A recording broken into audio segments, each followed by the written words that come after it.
Bonjour, chers étudiants, bonjour. J'espère que tout le monde va bien. Alors, on est encore ensemble aujourd'hui pour traiter la suite de ce qu'on a vu avant. En macroéconomie, c'est le deuxième chapitre. Alors, on va s'entraîner un peu pour travailler un exercice concernant la fonction de consommation et d'épargne keynésienne. Mais avant de commencer de voir l'exercice et le résoudre, j'aimerais bien vous remercier pour tous vos commentaires, pour tous vos encouragements. Ça me touche énormément. Merci beaucoup. Et concernant quelques remarques, il y a beaucoup d'étudiants qui se posent la question pourquoi ne pas encore finir avec nous la micro. Moi, je dis que normalement, on a travaillé avec vous la microéconomie. On est au deuxième semestre. Je dois donc m'adapter et faire l'enchaînement avec tous les étudiants du deuxième semestre.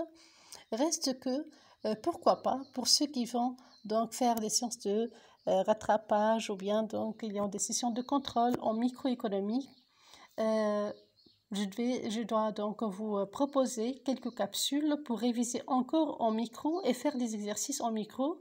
J'ai étudié vos propositions et pourquoi pas je consacrerai donc le temps pour quelques capsules en micro. D'accord? Mais maintenant, on avance encore en macroéconomie avec cet exercice où il y a un tableau. Remarquez alors qu'il y a 7 ménages et pour chaque ménage, il y a une ligne de revenus disponibles et de consommation. D'accord? La question 1, c'était calculer l'épargne pour chaque catégorie. Question 2, la propension moyenne à consommer et la propension marginale à consommer, on va les calculer. Par la suite, on va déterminer les fonctions de consommation et d'épargne et pourquoi pas, on va les représenter. Alors, c'est curieux de voir comment on va résoudre pas à pas cet exercice. Restez alors en suivant. Concernant alors la correction, on va seulement tout d'abord commencer par rappeler que pour Keynes, si on dit épargne, on dit alors saving en anglais, ça se note grand S, et ça paraît toujours comme un résidu, c'est la partie du revenu non consommé. Donc si vous avez un revenu, après la consommation, ce qui reste, c'est l'épargne. C'est ce qu'on dit toujours, c'est la partie du revenu non consommé. Et voilà la simple formule de base. Pour déterminer l'épargne, on n'a qu'à faire YD moins grand C. Donc pour chaque ménage, j'ai réécrit donc le tableau où il y a les ménages, leurs revenus et leur consommation. On va faire tout simplement YD moins C pour chaque ménage et calculer 60 moins 60 par exemple, 70 moins 68 pour obtenir l'épargne et ça peut être négatif comme ça peut être nul pour quelques ménages et ça peut être donc positif pour d'autres ménages. Voilà, c'est simple. Donc YD moins C. Sinon, si on veut déterminer la propension moyenne à consommer, c'est une moyenne, donc on n'a qu'à faire C sur YT.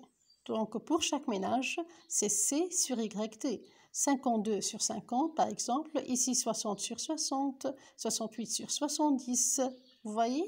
Donc j'aurai des résultats simples et clairs. C sur YT, je fais le même travail pour tous les ménages. Je n'ai qu'à apprendre la formule et à appliquer. Donc maintenant, on me demande de déterminer la propension marginale. Maintenant, ça commence un peu ce qui est nouveau pour vous. La petite c, c'est la propension marginale. La formule de base, c'est la variation de la consommation sur la variation du revenu disponible. Autrement dit, c'est C2 moins C1 sur YD2 moins YD1.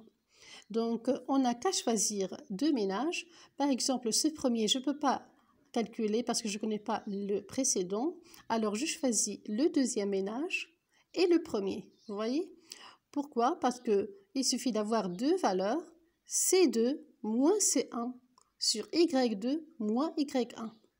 Et voilà, 60 moins 52 sur 60 moins 50. J'aurai 0,8. Moi, j'ai fait exprès donc de répéter le calcul, troisième et deuxième ménage, toujours, donc par exemple C3 moins C2 sur Y3 moins Y2 et j'aurai toujours le même résultat. Soyez sûr, si vous allez répéter le même travail pour tous les ménages qui se suivent, Donc, il suffit, voilà le conseil, de choisir 2 ménages successifs et traiter cette application. 2 ménages, par exemple, ménage 4 et 5, alors C5 moins C4 sur Y5 moins Y4. Et tu auras toujours le même résultat parce qu'on a besoin d'un seul petit c. C'est le même. Alors c'est 0,8. Voilà, qu'est-ce qu'on retient? Et on aura besoin, bien sûr, pour déterminer la fonction de consommation qui a cette forme générale petit c yd plus grand C0.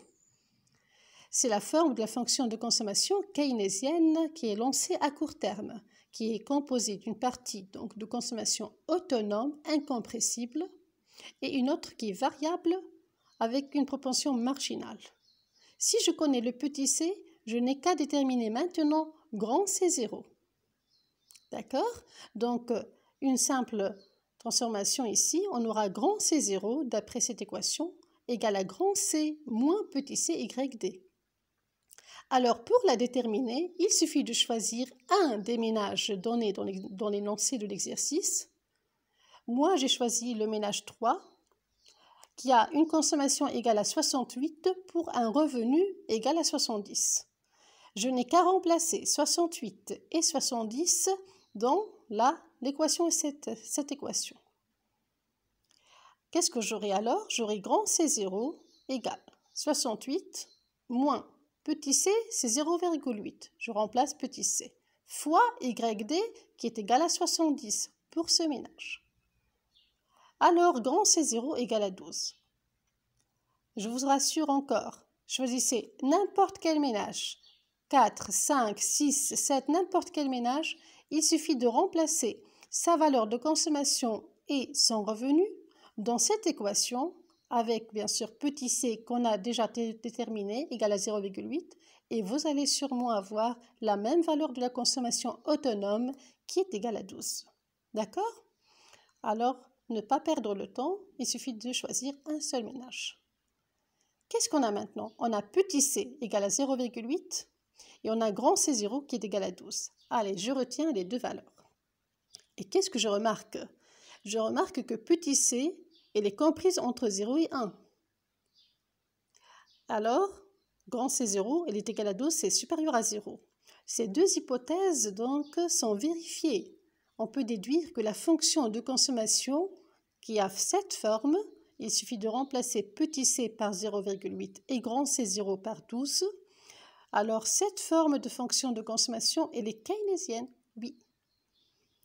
Je rappelle pour ceux qui viennent maintenant de voir cette vidéo qu'on a lancé une capsule là où on a expliqué donc, comment on détermine la forme de la fonction keynésienne d'une façon générale, où on a cité les hypothèses. Donc veuillez voir la capsule précédente pour mieux comprendre le détail. Sinon, des hypothèses à vérifier pour confirmer que cette fonction elle est keynésienne. Et voilà parmi les points, il suffit de voir petit c et grand C0 comme je viens d'expliquer.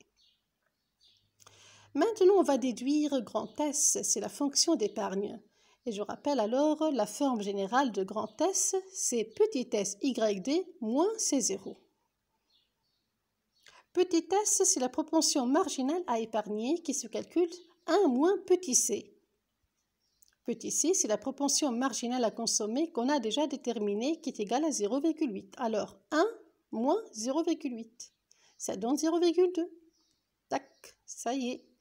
C0, je la connais, ça reste la même. C'est toujours 12. Attention, c'est moins C0, parce que c'est une fonction d'épargne, alors que la fonction de consommation, plus C0. D'accord? Donc ici, la forme générale qu'on va déduire, grand S égale 0,2, c'est assez petit s, fois YD, moins 12, moins C0. Et c'est fini comme détermination des fonctions générales, soit de la consommation, soit de l'épargne. On va passer maintenant à faire des présentations graphiques pour ces deux fonctions, dans le même axe. OK? Allez. Donc, pour présenter, tout d'abord, on commence par la fonction de consommation. On écrit la forme qu'on a retenue et on remarque que c'est une fonction donc, qui n'est pas linéaire, c'est une fonction affine qui a la forme ax plus b. Et généralement, la fonction affine, donc c'est une droite, mais qui ne passe pas par l'origine, d'accord? Et pour prouver la présentation d'une droite, on a besoin seulement de 2 points. Donc, il suffit d'avoir un point et un autre. Le premier point toujours conseillé, c'est le revenu égal à 0. Si le revenu égal à 0, grand C égale combien? Remplacez ici 0. Ça va être bien sûr C égale à 12. Et voilà, il suffit de remplacer par 0 pour recalculer, ça va être égal à 12. Et 12, c'est qui? C'est grand, c'est 0. Ça, c'est un point. Un deuxième point, soit vous pouvez vous référer au tableau énoncé de l'exercice, ou bien choisir une autre valeur de votre choix qui facilite la présentation. Moi, j'ai choisi 10. J'ai dit par exemple, si le revenu est égal à 10, je remplace ici 0,8 fois 10 plus 12, ça me donne 20. Et j'ai un petit tableau qui résume les points donc, que j'ai trouvés. Si le revenu égale 0, grand C égale 12. Si le revenu égale 10, grand C égale 20. Je passe à la présentation. J'observe tout d'abord mes résultats pour savoir l'échelle que je vais choisir. Et toujours, n'oublie pas, c'est C en fonction du YD. Alors YD sera dans l'axe des abscisses et grand C sera dans l'axe des ordonnées. D'accord? C'est en fonction de quelque chose. Voilà le principe général. Grand C, c'est ici, l'axe des ordonnées. Et YD, c'est à l'axe des abscisses. Je vais graduer. Moi, je fais l'échelle, donc 5, 10, 15. Et ça va être même échelle, soit en l'axe des abscisses, ou bien à l'axe des ordonnées. Attention, hein, c'est très important. Je commence par le premier point. Si le revenu est égal à 0, voilà, si le revenu est égal à 0, tac, grand C égal à 12. Voilà mon premier point de départ. C'est toujours égal à ces 0, bien sûr, je rappelle, hein, même en graphique. Et deuxième point, si c'est égal à 10, grand C égal à 20. Lorsque le revenu égale 10, je m'adresse maintenant à l'axe des abscisses, je projette jusqu'à faire l'intersection avec la projection du 20. 20 ici, regardez, 5, 10, 15, 20. Je saute avec 5 points. Et j'ai ce deuxième point. C'est largement suffisant, je n'ai qu'à faire le lien entre ces 2 points pour avoir donc la présentation graphique de la fonction de consommation demandée. Je remarque qu'elle est croissante et qu'elle ne passe pas par l'origine et que si le revenu est nul, donc il y a une consommation autonome, incompressible qui ne dépend pas du revenu. Et voilà, c'est prouvé. Et plus le revenu augmente, plus la consommation augmente. Regardez, lorsque c'était 0, c'était 12. Lorsque c'était 10, ça augmente jusqu'à 20. Ainsi de suite. Voilà pourquoi c'est une droite qui est croissante. Je vais vous présenter aussi la fonction d'épargne et je vous rappelle dans une partie ce qu'on a trouvé à l'exercice. Donc, un grand S, la voilà. Il suffit de faire la même démarche, obtenir 2 points parce que c'est clair que c'est une droite, d'après la forme affine. YD égale 0, je n'ai qu'à remplacer 0,2 fois 0, moins 12. Alors ça va être moins 12. Grand S égale à moins 12 lorsque le revenu est nul. Et j'ai choisi YD égale 10.